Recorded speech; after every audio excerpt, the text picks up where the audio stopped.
Greetings, my friends. This is Maerlande coming back to you with some more tactical briefing and war in a significant way. So I've got the messages open here. Let's have a look. I started bringing online some beast bats.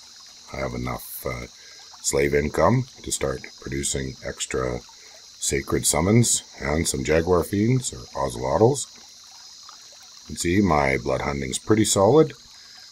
We've got right now, looks like we're getting somewhere in the order of 40-50 slaves a turn. So that's just barely going, but it'll crank up from there.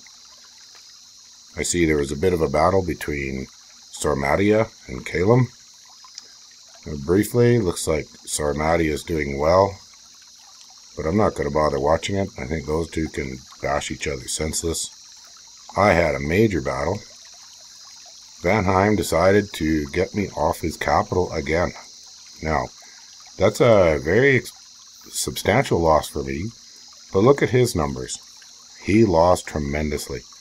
And what really matters here, and before we watch the fight, I think we'll pop out and take a look at the graphs. So looking here at the score graphs, first off, army size. So basically you can see I lost roughly 10% of my army. He lost 30-40% of his entire army, and he's got terrible troubles trying to recruit. So overall, I believe I mentioned before that this is turning out to be an economic fight. Basically, I'm going to win because I can outproduce him. I usually try to be more tactically astute and win my wars tactically, but sometimes you use what you've got. And this is a tough matchup there. He's got basically better troops, a bless that makes them extremely powerful, and his high magic resistance is quite crippling my Blood 9 bless. So let's watch this fight. I'm really quite curious. It's been a while since I've seen it. It's very important for the action. So we're zooming in here. Okay, let's pause. Take a look at his setup. So he's brought out some of those immortal Fey boars. Well, that's going to be a pain in the butt. They are very expensive. I've got a game I'm doing right now with Vanheim, and I'm really questioning their value. Trample is nice, immortal is nice, but they're only size 3, so they can only trample very small things. And in the case of mine, my Jaguar warriors start off as size 2, but when they change, they go to size 3, which is going to effectively cripple his Fey boars. I would not have gone with that. He's brought out some Clockwork Horrors. Clockwork Horrors are a funny thing. They're very inexpensive to summon. They can chop things up. Actually, he brought out the Clockwork Soldiers.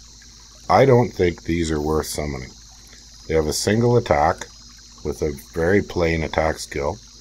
The critical issue is this exhaustion thing. They get 15 fatigue every turn no matter what they do. Sure, they only have an encumbrance of 0, but they're only good for 7 rounds and then they are done. And if they stay long enough, they die from over fatigue. So they've got to be way up front, do their killing very quickly. Now the Clockwork Horrors with their dual blades, I have used successfully as long as you understand that you're going to lose them, and then they'll be gone. Now over here, he's brought out Vanhears, Sacred, and he's probably going to bless. I imagine he's got Divine Blessing going. They've got Glamour and Berserk, dangerous units. And here he's got a good whack of his Magi, so he's going to be using some actual battle magic. We'll see what he pulls out. And then over on the side, it's a Mounted Herdman, not Sacred. And in my case, you can see I've got my little bits of sacrificial Miquelin slaves stuck out front doing very little, but that's fine. I've got a big line of Jaguar warriors and some eagles in the back and a little bit of blood slaves. Not much though, they're not going to have a big effect on things. So let's watch and see. He's blessing, with Divine Blessing. Legions of Steel, that'll help him. Help him in a substantial way. Legions of Steel brought his protection up nicely. It adds +3 to armor. Now you have to be wearing armor, so it does nothing to natural protection. He's throwing some flying shards. Well, that's kind of a shame. That's going to do nothing in fatigue out. Fatigue out his dwarf for no gain whatsoever. He should have probably, if that's all he's got to cast with him, he should have just left him at home. And he tossed on a few gems, so maybe he's going to try throwing up an elemental, but I'm not sure. I don't know what he's going to do with gems. Air shields. Okay. So, right at this point in time, I would suggest that my opponent's not scripting all that well.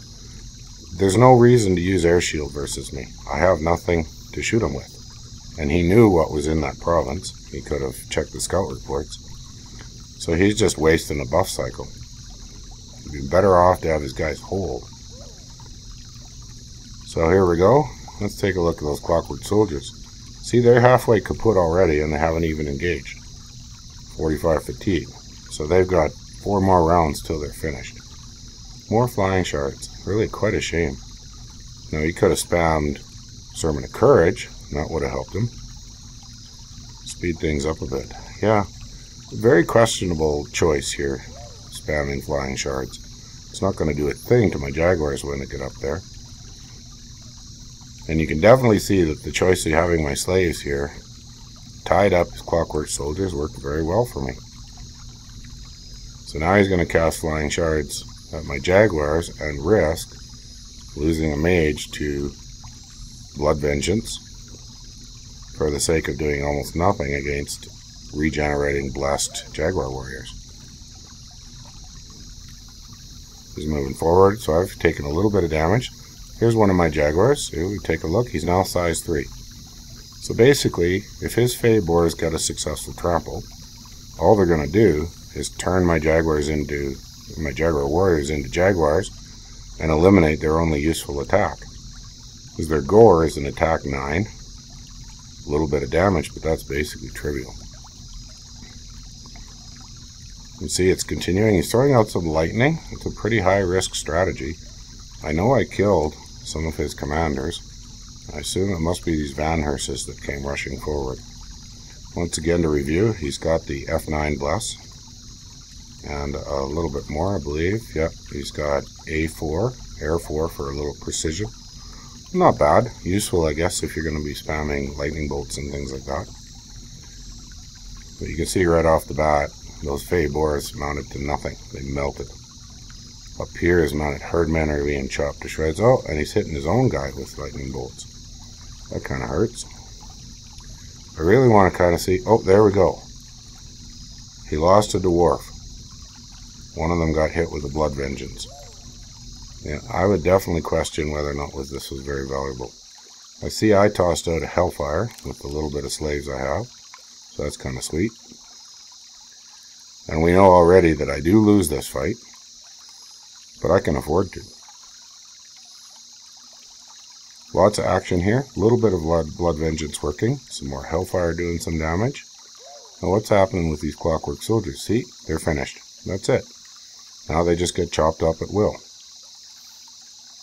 Not exactly a great use, but sometimes, I mean, you're desperate and you've got some gems. Better to use the gems on something.